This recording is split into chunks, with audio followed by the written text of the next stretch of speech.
అందరికీ నా హృదయపూర్వకమైన వందనాలు. ప్రతి ఒక్కరికి నా హృదయపూర్వకమైన వందనాలు. అందరం ఒకసారి గట్టిగా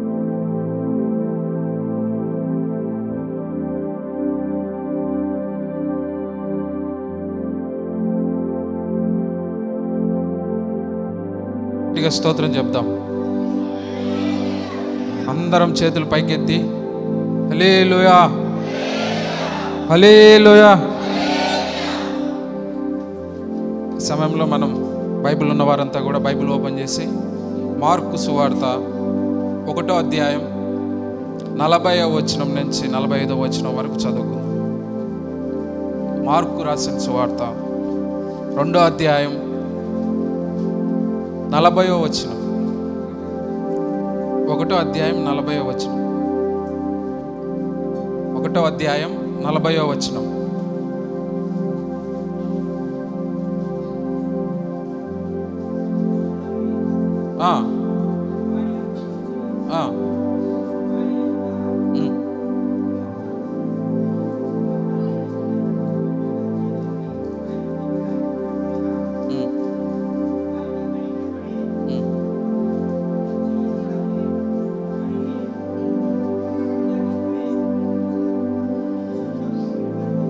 ఆమేన్.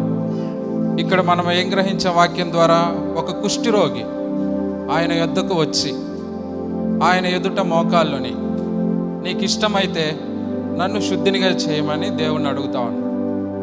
అదే కదా మనం చదివింది ఇప్పుడు వాక్యం. అయితే ఇక్కడ కుష్ఠిరోగి యేసు దగ్గరికి రావడం ఏంది? మామూలుగా జ్వరం వస్తేనే మనం దేవుని మందిరానికి రాలేము. ఒక కుష్ఠిరోగి ఏ విధమైనటువంటి స్థితిలో ఉంటాడు? ఆయన నడవలేడు, ఒళ్ళంతా పుండ్లతో, రక్తం గారుతా రకరకాలుగా అసహ్యంగా ఉంటుంది. అయినా కూడా ఆయన దేవుడి దగ్గరికి వెళ్ళాలనే ఆశ కలిగి ఉన్నాడు. ఎవరు? కుష్ఠిరోగి. ఇక్కడ కుష్ఠిరోగే దేవుని దగ్గరికి వెళ్తా ఉంటే అన్నీ బాగున్న మనం మందిరానికి వెళ్ళడానికి కూడా చాలా కష్టంగా ఉంటుంది. అయితే ఇక్కడ కుష్ఠిరోగి దేవుని దగ్గరికి వచ్చి అడుగుతా ఉన్నాడు, నన్ను శుద్ధినిగా చేయదేవా అని. అసలు ఈ కుష్ఠత్వం ఎందుకు వచ్చి ఉంటుంది ఆయనకి? కుష్ఠిరోగం దేని వలన వచ్చి ఉంటుంది? కుష్ఠిరోగం అందరికీ రాదు. కుష్ఠిరోగం బైబిల్లో ఎవరెవరికి వచ్చిందంటే, వాళ్ళు చేసినటువంటి పాపాన్ని బట్టి దేవుడు వాళ్ళ కుష్ఠత్వాన్ని దయచేశాడు, కలుగు చేశాడు. మనం బైబిల్ గ్రంథంలో మోషే, అహరోను, మిరియాము, వీళ్ళు ముగ్గురు సహోదరులు, సహోదరి. అయితే మిరియాముకు కుష్ఠిరోగం వచ్చింది. ఎందువలన వచ్చింది ఆమె కుష్ఠరోగము? దైవజనుడైనటువంటి మోషేని, నీతోనైనా దేవుడు మాట్లాడేది, మాతో మాట్లాడటం లేదా? నువ్వు పెద్ద భక్తిపరుడులే, నీతో ఒక్కడితోనే దేవుడు మాట్లాడతాడా, మాతో మాట్లాడ్డా అని సేవకుని మీద ఈ మిరియాము వాళ్ళ సహోదరుడు అహరోను గారు కూడా ఇద్దరు కలిసి ఆయన మీద వ్యతిరేకంగా మాట్లాడుతూ ఉంటే దేవుడు మోషేను, అహరోన్ను, మిరియామును ముగ్గురిని ప్రత్యక్ష గుడారం దగ్గరికి రండి అంటే, అక్కడ ప్రత్యక్ష గుడారం అంటే మీకు అర్థం అవడానికి మందిరం అనుకోండి. మందిరం దగ్గరికి రండి, నీ కథ చూసుకుంటా అని దేవుడు చెప్పి అగ్ని స్తంభంలాగా ఆయన మహిమతో మందిరంలో కనెక్ట్ అయ్యి అప్పుడు వాళ్ళతో చెప్తా ఉన్నాడు, నా ఇల్లంతటిలో నమ్మకమైనటువంటి దాసుడు మోషే, ఆయన్ని మీరేంది తక్కువ చేసి మాట్లాడుతున్నారే, సనుగుతా ఉన్నారే మోషే గారిని, ఆయన అంతా నమ్మకమైనటువంటి వ్యక్తి, ఆయనను మీరు వ్యతిరేకంగా మాట్లాడడం నాకు ఇష్టం లేదని చెప్పి ఆ మిరియాముకు దేవుడు కుష్ఠిరోగాన్ని పెడతాడు.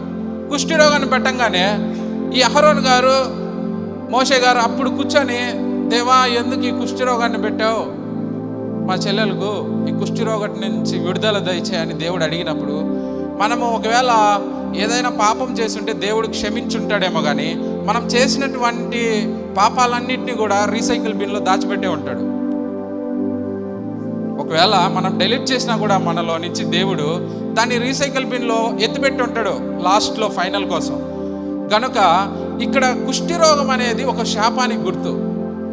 కుష్ఠిరోగం అనేది ఒక శాపానికి గుర్తు.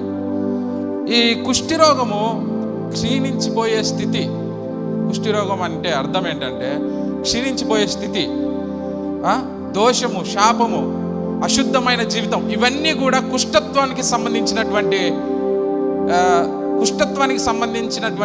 స్థితి. అయితే ఈ కుష్ఠత్వం దేని వల్ల వస్తుంది? మిరియాం ఇందాకలో దేని వల్ల పొందింది? దేవునికి వ్యతిరేకంగా, దేవుని ప్రతినిధికి వ్యతిరేకంగా మాట్లాడి ఆ కుష్ఠరోగాన్ని పొందుకునేది. సరే, వీళ్ళు ప్రార్థన చేశారు కదా, మోషే, అహరోను గారు, ప్రభా ఈమెను ముట్టి కుష్ఠరోగాన్ని తీసేయ్ నాయన అంటే, దేవుడు ఏం చెప్పాడంటే, నాయన అంత సీన్ లేదు, ప్రతి ఒక్కరు కూడా దాన్ని అనుభవించాలా, 7 రోజులు ఏమైనా ఎత్తుకుపోయి బయట పెట్టు, ఊరు బయట ఒక డేరా వేసి అని చెప్పినాడు. ఇప్పుడు మనం ఏదైనా ఒక శాపంలో, ఏదైనా ఒక పాపం చేసి శాపానికి గురైనామంటే దానికి ఖచ్చితంగా మనము దాని శిక్ష అనుభవించాల్సిందే.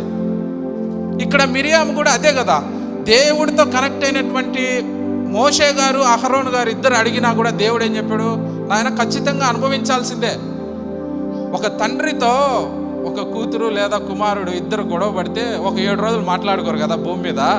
అట్లాంటిది దేవునితో వ్యతిరేకంగా ఉండి ఇప్పుడే ప్రార్థన చేసి కలిసి బాగు చేయంటే ఎట్లా నాయన? 7 రోజులు ఖచ్చితంగా ఉండాల్సిందే, వెలివేయబడాల్సిందే ఇంట్లో నుంచి, మనుషుల్లో నుంచి, ఆ సమాజం నుంచి. కనుక ఈ శిక్ష అనేది ఖచ్చితంగా అనుభవించాల్సిందే అని దేవుడు చెప్తాడు. దీని అంతటి కారణం ఏంటంటే ఈ కుష్ఠత్వానికి వ్యతిరేకంగా దేవునికి మాట్లాడటమే. దైవ సేవకునికి వ్యతిరేకంగా మాట్లాడిన ద్వారా ఈ శాపాన్ని మనం కొని తెచ్చుకుంటాం. ఇంకొక విషయం చెప్తా. ఉజ్జియా గారు రాజు, మీ అందరికి తెలుసు. ఆయన దేవునితో విధేయత కలిగి, దేవునితో సంబంధం కలిగి ఉన్నన్ని రోజులు కూడా వర్ధిల్లుతా వచ్చాడు. ఈరోజు మనం కూడా దేవుడితో కనెక్ట్ అయినన్ని రోజులు కూడా శాంతి సమాధానాలతో జీవిస్తూ ఉంటాం. ఎప్పుడైతే కొంత గర్వం మనలో వస్తుందో అప్పుడే మన బ్రతుకు శాపంగా మారిపోతుంది. ఇప్పుడు ఉజ్జియా గారు బాగున్న సమయంలో అంతా కూడా దేవుడితో కనెక్ట్ అయినంత సమయంలో కూడా వర్ధిల్లుతా వచ్చాడు. అయితే ఒకరోజు మందిరంలో చేయాల్సినటువంటి పని, దైవ సేవకుడు చేయాల్సినటువంటి పని, ఈయన రాజు కదా, నన్ను ఇంకెవడేమంటాడు, నేనేం చేసినా చెల్తుందని చెప్పి ఆయన పోయి ధూపం వేసేసాడు. సేవకుడు చేయాల్సినటువంటి పనిని ఈ ఉజ్జియా గారు చేసేసాడు. నేను రాజుని, నా దగ్గర అంతా సైన్యము, డబ్బు అంతా ఉంది కదా, నాకు విలువ ఉంది కదా, నేను పోయి చేసేస్తాను చేసేసిన. వెంటనే దేవుడు ఏం చేసినాడు? ఆయనకి కుష్ఠత్వాన్ని పెట్టాడు నుదుటి మీద.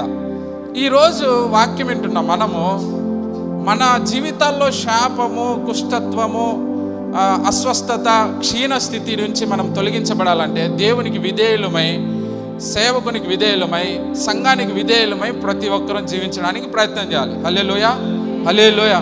ఇక్కడ మిరియాము అవిధేయత చూపింది కాబట్టి శాపానికి గురైంది. ఉజ్జియా గారు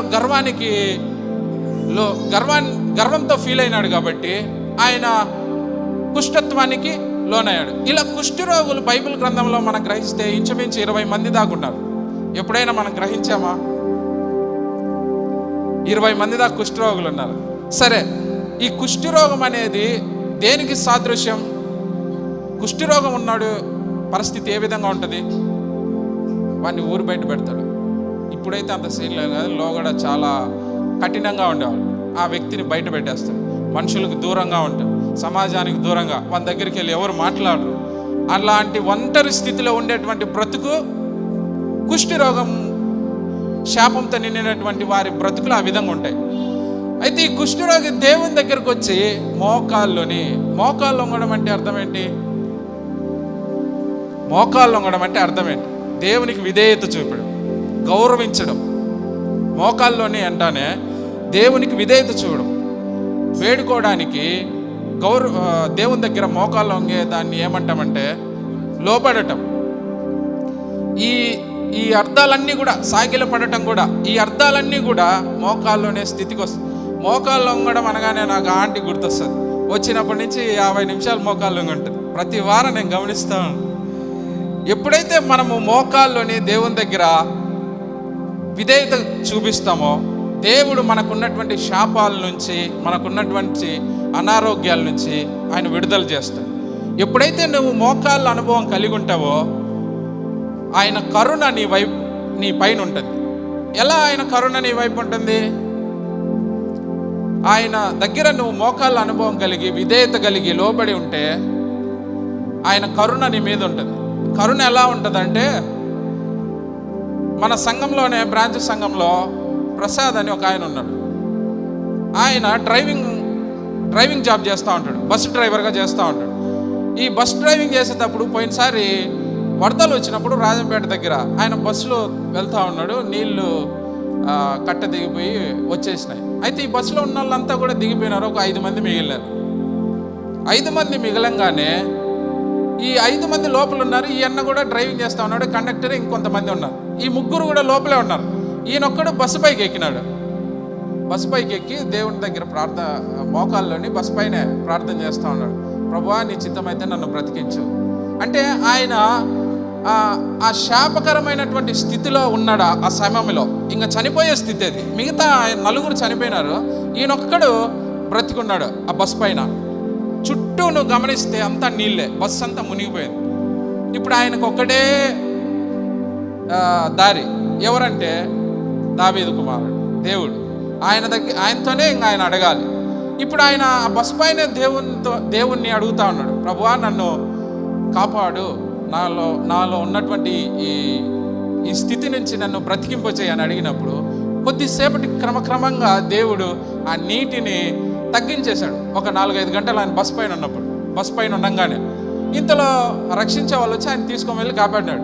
ఇప్పుడు ఆయన దేవుని దగ్గర లోబడి ఉన్నాడు, ఆడ విధేయత చూపినాడు. అయితే ఆయన ముందు నుంచి కూడా పరిచర్యలో చాలా విధేయత చూపి తిరుగుతూ ఉంటాడు. పరిచర్య అంటే చాలా ఇష్టంగా ఉంటాడు, దేవుని పని అంటే ముందు ఉంటాడు.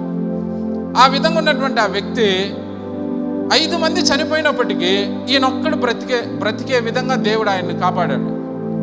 ఈ స్థితి ఆయనకి ఏ విధంగా వచ్చింది?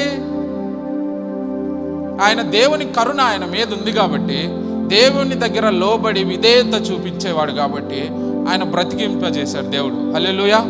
ఈరోజు మనకు ఏదైనా సమస్యల్లో ఉన్నామో, మన కుటుంబాల్లో శాపాలు కానీ అనారోగ్యాలు కానీ, ఒకవేళ క్షీణించే స్థితి, కుష్ఠత్వం, వీటన్నిటికి సంబంధించినటువంటి ఏ ఇబ్బందులు మన కుటుంబాల్లో ఉన్నప్పటికీ దేవుడు దగ్గర నువ్వు ఈరోజు మోకాళ్ళుని అడిగినప్పుడు దేవుడు నీకు సమాధానాన్ని కలుగు చేస్తాడు. హల్లెలూయా, హల్లెలూయా. ఏం చేయాలి? మనమందరం మోకాల్లోని దేవుని దగ్గర విధేయత కలిగి ప్రార్థన చేయాలి. ఏది మోషేనే తిట్టైనా కూడా అంతే కదా.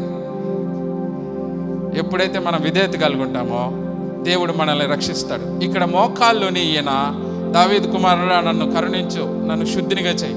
దేవుని నీ మీద కరుణ ఎప్పుడైతే నీవు లోబడి ఉంటావో, మోకాల్లోని దేవుని దగ్గర అడుగుతావో, దేవుడు నీకు ఆయన కరుణ ఉంచి నీ జీవితంలో ఉన్నత స్థితికి కూడా తీసుకొస్తాడు. యోబు గారిని మనం గమనించినట్లయితే దేవుని కరుణ ఆయన మీద ఎట్లా ఉంది? సాతాను ఆయన కుటుంబం అంతా కూడా చంపేసినాడు. 10 మంది బిడ్డలు, సంతానం అంతా కూడా సాతాను ఏం చేశాడు? ఒక్కొక్కరిని చంపేశాడు. చంపేసిన తర్వాత ఈ సాతాను యోబు గారిని కూడా చంపడానికి దేవుని దగ్గర వెళ్ళి పర్మిషన్ అడిగితే దేవుడు పర్మిషన్ ఇవ్వలా. ఎందుకని ఇవ్వలేదు? ఆయన ఫస్ట్ నుంచి ఆయన ధనికుడిగా ఉన్నప్పటి నుంచి ఆయన పుండ్లతో రక్తం కారుతా ఉన్న స్థితిలో కూడా ఆయన దేవుని దగ్గర విధేయత కలిగి ఉన్నాడు. దేవుని దగ్గర మోకాల్లోనే ప్రతిరోజు ఆయన ప్రార్థన చేసేవాడు. కాబట్టి దేవుడు ఆయనను కరుణించి శాపకరమైనటువంటి ఆ స్థితి నుంచి దేవుడు మళ్ళా ఉన్నతమైన స్థితికి కలుగు చేసి మంచి ఆరోగ్యాన్ని ఆయన కలుగు చేశాడు. చేయలేదా? చేశాడు. అయితే పిల్లలందరూ ఏం చేస్తూ ఉన్నారు? ఈయన ప్రార్థన చేస్తూ ఉంటే వాళ్ళు ఏం చేస్తూ ఉన్నారు? విందులు చేసుకుంటా ఉన్నారు. ఈరోజు తండ్రి భక్తి చేస్తే పిల్లలు బ్రహ్మాండంగా ఉంటామనే స్థితి లేదు. ఎవడు మోకాళ్ళని ప్రార్థన చేస్తాడో వాడే పరలోక రాజ్యానికి వారసులం అవుతాం. దేవుడి కరుణ ఉంటుంది. ఇక్కడ యోబు గారి పరిస్థితి కూడా అదే. దేవుని దగ్గర మోకాళ్ళని ప్రార్థన చేస్తూ ఉన్నాడు కాబట్టి ఆయన బ్రతికాడు. ఆయన బిడ్డలు ఏమైపోయారు? ప్రార్థన లేదు, మోకాళ్ళు వంగడం లేదు, దేవుని దగ్గర లోబడే స్థితి లేదు. కనుక వాళ్ళంతా కూడా ఒకటేసారి చచ్చిపోయారు. కనుక ప్రతి ఒక్కరం కూడా మనం దేవుని దగ్గర విధేయత కలిగి ఉండాలి, మోకాళ్ళని ప్రార్థన చేసే అనుభవం కలిగి ఉండాలి. ఎప్పుడైతే మనం ఆ అనుభవం కలిగి ఉంటామో దేవుడు మనల్ని శాపాల నుంచి విడుదల చేస్తాడు. హల్లెలూయా. అయితే ఇక్కడ ఈ మోకాల్లోనే వ్యక్తి దేవుడు వచ్చిన తర్వాత వచ్చాడా, దేవుడు రాకముందే వచ్చాడా? చదువుదాం. కుష్ఠరోగి ఆయన యొద్దకు వచ్చి ఆయన ఎదుట మోకాల్లోని ఆయన వచ్చేసాడు. ఈరోజు దేవుడు ఇక్కడికి ఎన్ని గంటలకు వచ్చి ఉంటాడు? ఈ మందిరంలోకి ఎన్ని గంటలకు వచ్చి ఉంటాడు? ఒక 10 గంటలకు వచ్చి ఉంటాడు అనుకో. మనం 11 గంటలకు వచ్చిన్నాం అనుకో. దీన్ని విధేయత అంటామా, దేవుని దగ్గర సాగిల పడడం అంటామా? ఇప్పుడు ఈ కుష్ఠరోగి బాగుపడడానికి కారణం ఏమైందంటే దేవుని ఎదుటికి కరెక్ట్ ఆయన వచ్చేసరికే వచ్చేసాడు. ఇప్పుడు మనం ఏదైనా ఒక లాభం పొందడానికి, ఒక ఉన్నతమైన స్థితి కలిగిన వ్యక్తి దగ్గరికి వెళ్ళి లాభం పొందడానికి మనం ఏం చేస్తాం? పొద్దున్న 5 గంటలకు నిద్ర లేసి తొందరగా పోయి వాడి కాడ కూర్చొని ఉంటాం. ఇప్పుడు ఆయన దగ్గర మనము ఈ లాభం పొందుకోవాలని. మందిరంలోకి వచ్చేటప్పటికి ఇదేముందిలే, ఏం కాదులే, ఇబ్బంది లేదులే, 11 పోయినా దేవుడు ఏమన్నాలే అని. కానీ ఈ మోకాల్లోనే ఈ కుష్ఠరోగి బాగుపడడానికి కారణం ఏమైందంటే కరెక్ట్ టైం మెయింటైన్ చేశాడు. దేవుడు వెళ్తా ఉన్నాడని కనుక్కొని టక్కున వచ్చేసి దేవుని దగ్గర ఎదుట నిల్చొని మోకాల్లోని ప్రార్థన చేశాడు. స్కూల్లోకి చిన్న పిల్లలు వదిలిపెట్టడానికి పోయినప్పుడు 8 గంటలకు స్కూల్ అంటే 10 గంటలకు మనం వదిలిపెట్టినామనుకో, ఒక రోజు అంటే చూస్తాడు. రెండో రోజు ఏం చేస్తాడు? ఆయన బయటకు తరిమేస్తాడు. పోరా నాయన, నిన్ను చూసి ఇంకొకటి చెడిపోతాడు. ఒక వారం అట్లా లేట్ చేసినామనుకో ఏం చేస్తాడు? హెడ్ మాస్టర్, నాయన నువ్వు లేట్గా వస్తే వద్దు, లేదా స్కూల్ అన్నా మారంటాడు. ఈడ మనం అట్లా చెప్పం, కానీ దేవుడు చూస్తూ ఉంటాడు. మన హెడ్ మాస్టర్ ఎవరు? దేవుడు. మన హెడ్ మాస్టర్ చూస్తూ ఉంటే అయితే ఆయన చూస్తూ ఉండాలి, ఇప్పుడు ఏం సమాధానం, ఇబ్బంది లేదులే, నిదానంగా పోదాంలే అనుకుంటా ఉండొచ్చు మనం. కానీ మనం ఆ విధంగా చేయకూడదు. దేవుడు టైంకి మెయింటైన్ చేయడం మనం ఖచ్చితంగా ఉండాలి. హల్లెలూయా. ఎప్పుడైతే మనం దేవునికి ప్రాధాన్యత ఇచ్చి ఆయన దగ్గర కరెక్ట్ టైంకు మోకాళ్ళు ఉండడానికి సిద్ధపడతామో దేవుడు మన కుటుంబాలను ఆశీర్వదిస్తాడు. మన పైన దేవుని కరుణ ఉంటుంది. హల్లెలూయా. నువ్వు నీతిమంతుడిగా మారడానికి కూడా మోకాళ్ళ అనుభవం ఖచ్చితంగా ప్రతి ఒక్కరికి ఉండాలి. నీతిమంతులు దేవుని రాజ్యానికి వారసులు అవుతారు. ఈ నీతిమంతులను కావడానికి మనం అందరం ఏం చేయాలి? మోకాళ్ళ అనుభవం ఉండాలి. ఎవరైనా నీతిమంతుడిగా మారిన వాళ్ళు ఉన్నారు బైబిల్లో? ఒక ఆయన సుంకర్ ఉన్నాడు. ఏం చేస్తా ఉన్నాడు? ఆయన పాపం చేసి ప్రార్థన చేయడానికి వచ్చాడు. ఇంకో పరిసయ్యుడు ఏం చేస్తా ఉన్నాడు? ప్రార్థన చేస్తా ఉన్నాడు. ఇద్దరు ఏమో ప్రార్థన చేస్తా ఉన్నారు. ప్రార్థనలో మాత్రం కొంత డిఫరెన్స్ ఉంది. పరిసయ్యుడు చేసే ప్రార్థనలు ఏముందంటే, నేను అంతా ఇస్తా ఉన్నా, ఇంకా నేను పెద్ద ఆయన ఫీల్ అవుతా ఉన్నాడు. ఈయన ఏం చేస్తా ఉన్నాడు? ప్రభువా, నేను పాపం చేస్తున్నా, నన్ను కరుణించని ప్రార్థన చేస్తాను. అయితే దేవుడు లాస్ట్కి ఆయన ఏం చేశాడు? శుంకర్ని అతని కంటే ఈయన నీతిమంతుడిగా చేశాడు. ఎప్పుడు నీతిమంతుడిగా చేశాడు? ఆయన 11 గంటలకు ప్రార్థనకు వచ్చినప్పుడా, లేకుంటే ఒక వారం తప్పించి ఇంకొక వారం వచ్చినప్పుడా? కరెక్ట్గా వచ్చి దేవుని దగ్గర అడిగినప్పుడు నీతిమంతుడిగా చేశాడు. ముందు వచ్చిన ఆయన ఏం చేసినాడు? ప్రతిరోజు మందిరానికి వెళ్తా ఉన్నాడు, డబ్బులు ఇస్తా ఉన్నాడు, పరిచర్య చేస్తూ ఉన్నాడు. ఆయన ఏమైనాడు? ఏం కాలే, నీతిమంతుడిగా మారలే, ఏం లే. ఇంకా దీన్ని బట్టి మనం గ్రహించవచ్చు నీతిమంతుడిగా ఎవరయ్యాడు? సుంకరి. ఈరోజు మనం నీతిమంతులుగా మారాలంటే మందిరంలో మోకాళ్ళని మనం ప్రార్థన చేసినప్పుడు మనం నీతిమంతులుగా మారుతాం. ఆయన రాజ్యానికి మనం నీతిమంతులు మాత్రమే వారసులం అవుతాం. కనుక ప్రతి ఒక్కరం కూడా మోకాల్లోనే అనుభవం మనము కలిగి ఉండాలి. హల్లెలూయా. ఈ మోకాళ్ళ అనుభవం మనం ఎప్పుడైతే కలిగి ఉంటామో ఆయన రాజ్యానికి కూడా వారసులం అయిపోతాం. ఆయన రాజ్యానికి ఏ విధంగా వెళ్ళాలనే దారి కూడా మనకు చూపెడతాడు దేవుడు. ఎప్పుడు? మోకాళ్ళు ఉన్నప్పుడు. చూపెట్టాడా దేవుడు? ఎట్లా? ఒక వ్యక్తి దేవుడు వెళ్తా ఉంటే, స్వామి నేను ఇప్పుడు నిత్య జీవానికి పోవాలా, ఏం చేయాలా అని దేవుని దగ్గర ఎట్లా వచ్చి అడిగినాడు? మోకాల్లోనే అడిగినాడు. అంతేనా కదా? మోకాల్లోనే అడిగినాడు. అప్పుడు దేవుడు ఏం చెప్పాడు? నాయన పలానా పని చేయి, పలాని పని చేయి అని అన్ని రకాలుగా చెప్పాడు. చెప్పిన తర్వాత ఒక్క పని చెప్పినాడు, నీ దగ్గర ఉన్నటువంటి ఆస్తిని అంతా అమ్మి ఇచ్చేసి బీదలకు, అప్పుడు నువ్వు నిత్య జీవానికి వారసుడు అవుతావు అని దారి చూపించినాడు. చూపించాడా లేదా? ఇప్పుడు ఆయనకు దారి చూపించడానికి కారణం ఏమైంది? మోకాల్లోని ఆయన దగ్గర వేడుకున్నాడు కాబట్టి ఆ దారి చూపిస్తాడు. ఈరోజు ఇక్కడ చేరున్న మనమందరం కూడా ఎక్కడికి పోవడానికి మందిరంలోకి వస్తూ ఉన్నాం పరలోక రాజ్యానికి పోవడానికి. ఈ వ్యక్తి దేవుని దగ్గరికి ఏ విధంగా వెళ్ళి అడిగాడు? మోకాళ్ళని దేవుని దగ్గరికి వెళ్ళి అడగంగానే ఆయన పరలోక రాజ్య దారిని చూపించాడు. ఈ విధంగా చేయి, నీకు నిత్య జీవం కలుగుతుందని. ఈరోజు ఈ వాక్యం వింటున్న మనం కూడా నిత్య జీవానికి వెళ్ళాలంటే దేవుని దగ్గర మనం మోకాళ్ళని అడిగినప్పుడు ఆయన మనకు దారిని చూపుతాడు. ఆయన మనకు దారి చూపితే ఇంక ఇబ్బంది లేదు, చక్కగా వెళ్ళిపోవచ్చు ఈజీగా.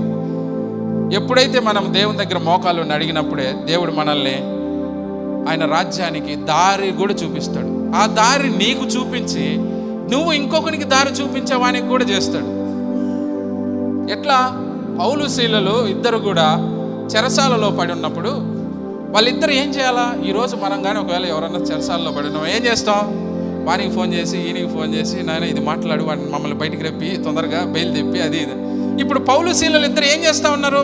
చెరసాలలో ప్రార్థన చేస్తూ ఉన్నారు. ఎట్లా? మోకాల్లోని ప్రార్థన చేస్తూ ఉన్నారు వాళ్ళిద్దరు మోకాల్లోని ప్రార్థన చేస్తూ ఉంటే ఆ చెరసపు ఆ జైలు గేటు తాళాలన్నీ కూడా విడిపింపబడి ఓపెన్ అయిపోయినాయి. ఓపెన్ అవ్వగానే కాసేపటికి ఆ జైలు అధికారి వచ్చి ఏం చేశాడు? అది చూసి, ఓయమ్మ వీళ్ళు తప్పించుకొని పోయినారేమో, ఇంకా మా పై అధికారులకు ఏం చెప్పాలో మాకు దిక్కుదే లేదు అని వాడు చంపుకోవడానికి సిద్ధమైనాడు. ఇంతలో వాళ్ళిద్దరు అక్కడే ఉన్నారు, తప్పించుకొని పోలే. పౌలు శీలలు ఇద్దరు, వాళ్ళిద్దరూ, నాయన మేమేం తప్పించుకోపోలేదు, ఉన్నాము, నువ్వు ఏమీ టెన్షన్ పడొద్దని చెప్పగానే ఆయన ఆ సమయంలోనే వాళ్ళు చేసిన ఆ ప్రార్థన, ఆ అద్భుతాన్ని చూసి ఆ జైలర్ ఏమైపోయాడు? రక్షింపబడ్డాడు, ఒప్పుకొని రక్షణ పొందాడు. ఇప్పుడు నీ ద్వారా ఇంకొకటి రక్షణ పొందాలంటే మనలో ముందు మోకాళ్ళ అనుభవం ఉండాలి, అంతేనా కాదా? మనలో దేవుని దగ్గర విధేయత కలిగి మోకాళ్ళ అనుభవం మనం కలిగి ఉన్నప్పుడు మనం ఇంకొకటికి దారి చూపుతాం. ఇక్కడ అదే కదా జరిగింది. పౌలు శీలలు ఇద్దరి ద్వారా ఆ జైలు అధికారి రక్షణ పొందాడు. ఎప్పుడైతే మనము ఈ అనుభవం కలిగి ఉంటామో ఇంకొకరికి మార్గం చూపేవారమవుతాం. ఒకవేళ మనం ఈ స్థితి, దేవుని దగ్గర లోబడే స్థితి, మోకాలునే స్థితి మనం లేదనుకో, మనం ఇంకొకరికి మాదిరిగా చూపించలేవు, వాళ్ళను నువ్వు రక్షించలేవు, వాళ్ళను దేవుని వైపు నువ్వు మార్చలేవు. ఇక్కడ వాళ్ళిద్దరూ, పౌలు శీలలు ఇద్దరు కూడా దేవుని సన్నిధిలో మోకాళ్ళని ప్రార్థన చేశారు కాబట్టి ఆ జైలు అధికారి నేను ఇప్పుడు రక్షణ పొందడానికి ఏం చేయాలని అడుగుతా ఉన్నాడు.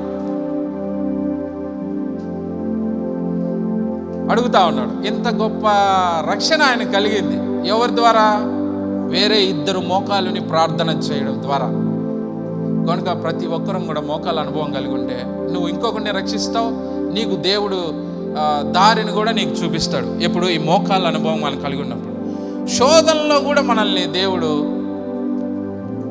ప్రవేశించకుండా చేస్తాడు, శోధనల నుంచి కూడా విడుదల మనల్ని చేస్తాడు. ఈ శోధనలు ఎలా ఉంటాయంటే, ఒక చోట సర్కస్ జరుగుతూ ఉంటే ఒక ఆయన సర్కస్కి వెళ్ళి ఆ జూలో సింహాన్ని పెట్టున్నాడు. సింహాన్ని పెట్టుంటే దానికి చెక్కతో గ్రిల్ వేసినాడు. ఈడు పోయి చిన్న రాయి తీసుకొని సారికి అట్లా వేస్తూ ఉన్నాడు, ఒక్కొక్క రాయి వేసి నవ్వుతూ ఉన్నాడు. ఆ సింహాన్ని చూసి నవ్వుతూ ఉంటే అట్లా మాటికి రాయి వేసి నవ్వుకుంటా హిహి అనుకుంటా ఉన్నాడు వాడేమో. లోపల దాని పిల్లలు ఉన్నాయి. దాని పిల్లలు ఉన్నసరికి ఈడేసిన రాయి ఆ పిల్లలకు తగిలింది. వెంటనే ఆ సింహం ఏం చేసిందంటే ఆ గ్రిల్ను తన్నుకొని వచ్చి ఓపెన్ చేసి వాడిని చంపేసింది.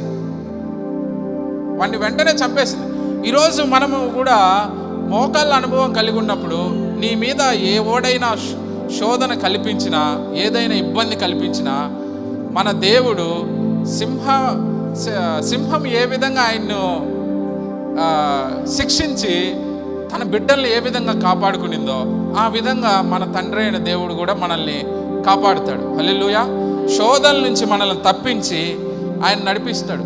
ఈ శోధన నుంచి మనం తప్పించబడాలంటే ఉదయం లేవగానే ఫస్ట్ మనం ఫోన్ తీసుకోవాలి. ఫస్ట్ ఫోన్ తీసుకొని వాట్సాప్ ఓపెన్ చేసుకోవాలా, మళ్ళీ మెసేజ్ చేసుకోవాలా, మన స్టేటస్ పెట్టుకోవాలా, లేదా పొద్దున్నే లేయంగానే పొరకలు తీసుకొని బయటికి పోవాలా. ఎప్పుడు? ఈ శోధనలో మనం ప్రవేశించకుండా ఉండడాని కోసం. హల్లెలూయా. అంతే.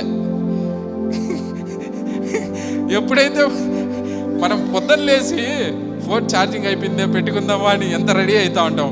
ఇల్లు ఉడుచుకుందామా, అది చేద్దామా, ఇంత పొద్దున లేచి ఇన్ని పనులు చేయడానికి మనం సిద్ధమవుతా ఉన్నప్పుడు దేవునికి ముందుగా మనం ఏమి ఇవ్వాలి? మన శోధనలో నుంచి మనం ప్రవేశించకుండా ఉండడానికి మనం ఏం చేయాలి? లేవగానే ఫస్ట్ మోకాలు ఉనాలి. ఇప్పుడు కుష్ఠరోగి ముందు ఏం చేసినాడు?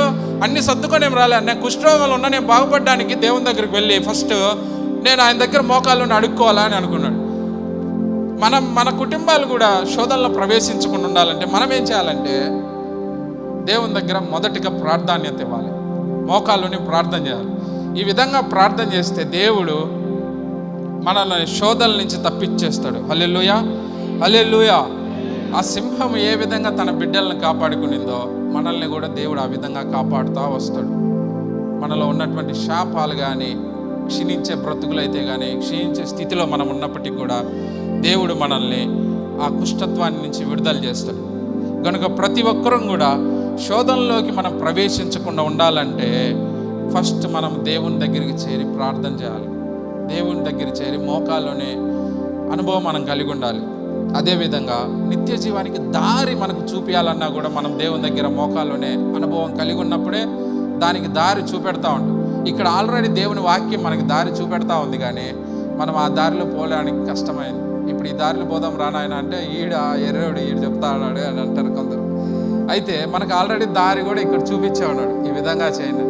కనుక మనం అందరం కూడా దేవుని దగ్గర ఆయన రాజ్యానికి పోవడానికి మనం సిద్ధమవ్వాలి. ఇక్కడ కూడి వచ్చిన మనం అందరం కూడా ఆయన నిత్య రాజ్యానికి సిద్ధపడతా ఉండడానికే మనం అందరం ఇక్కడికి వచ్చాం కదా. మనం అందరం ఇక్కడికి దేనికి వచ్చాం? ఆయన రాజ్యానికి పోవడానికి సిద్ధమవుతా ఉన్నాం, రెడీ చేసుకుంటా ఉన్నాం. మన హృదయాలను, మన శరీరాలను పరిశుద్ధపరచుకుంటూ ప్రతి వారం రెడీ అవుతా ఉన్నాం దేవుని రాజ్యానికి పోవడానికి. కనుక ఈ రాజ్యానికి పోవడానికి కూడా దారి దేవుడు మాత్రమే మనకు చూపెట్టగలడు. హల్లెలూయా. ఎప్పుడైతే నీకు మోకాల అనుభవం కలిగి ఉంటావో ఆయన నిన్ను కరుణించే స్థితి నీ మీద ఉంటుంది. ఆయన కరుణ నీలో ఉందనుకో, నీ కుటుంబంలో ఏ ఇబ్బందులున్నా, సమస్యలున్నా కూడా దేవుడు విడుదల చేస్తాడు. ఆయన కరుణ నీ మీద ఉండాలి. ఒకవేళ నీ కుటుంబంలో నీ పిల్లలు కానీ, నీ భర్త కానీ, భార్య కానీ ఎవరైనా కూడా ఏదైనా ఒక శాపంలో లేదా సాతానుతో శోధించబడతా ఉన్నప్పటికీ నువ్వు దేవుని దగ్గరకు వచ్చి మోకాల్లోని అడుగు. దేవుడు నీకు ఆయన కరుణ చూపెట్టి నీకు ఉన్నటువంటి ఆ శోధల నుంచి విడుదల చేస్తాడు. ఒక తండ్రి వాళ్ళ బిడ్డ దయ్యం పట్టిన చాంద్ర రోగంతో బాధపడతా ఉన్నాడు. బాధపడతా ఉంటే ఆయన ఎట్లా ఉండే స్థితి అంటే వాళ్ళ కొడుకు నొరకు కార్చుకుంటా, ఏడబడితే ఆడ కింద పడతా ఘోరమైన స్థితిలో ఉన్నాడు. ఒక శాపభరితమైనటువంటి స్థితిలో ఉన్నాడు. శాపమేనా కాదా? అది శాపమైనటువంటి స్థితిలోనే ఉన్నాడు ఆయన. అయితే వాళ్ళ తండ్రి ఏం చేశాడు? దేవుని దగ్గరకు వచ్చి, ప్రభువా నా కొడుకుని కరుణించు, బాగు చేయి అని దేవుడిని అడిగినప్పుడు దేవుడు వెంటనే వాళ్ళ కొడుకుని ముట్టి బాగు చేశాడు. ఈరోజు ఈ వాక్యం వింటున్న ప్రతి ఒక్కరు కూడా మనకు ఆయన కరుణ ఉండాలంటే ఫస్ట్ మనం చేయాల్సింది దేవుని దగ్గరికి చేరి ఆయన సన్నిధిలో మోకాళ్ళని ప్రార్థన చేసినప్పుడు మనల్ని ఆ శాపభరితమైనటువంటి స్థితిలో నుంచి విడుదల చేస్తాడు. నీతిమంతులుగా మనల్ని మారుస్తాడు. మనం నీతిమంతులుగా మారితే ఆయన రాజ్యానికి వారసులమవుతాం. హల్లెలూయా, హల్లెలూయా. ఇక్కడ ఈ కుంటి అతను దేవుని దగ్గరికి వచ్చి అడిగినాడు. దేవుడు కరుణించు ప్రభు అని ఆయన అడిగినప్పుడు ఫైనల్కు ఆయన కుష్టి రోగం నుంచి విడుదల పొందాడు. దీనంతటి కారణం ఆయన దగ్గరికి వచ్చి నీకు ఇష్టమైతే నన్ను కరుణించు అని మోకాల్లోని ప్రార్థన చేశాడు. కాబట్టి దేవుడు ఆయన్ని ముట్టి బాగుపరిచాడు. ఇప్పుడు బాగుపరిచిన తర్వాత ఆయన ఏం చేశాడు? శుద్ధుడు అయిన తర్వాత దేవుడు ఏం చెప్పాడు ఆయనకు? 43వ వచనం చదువు. కానీ నీవు వెళ్ళి వారికి సాక్ష్యార్థమై నీ దేహమును యాజకునికి కనపరుచుకొని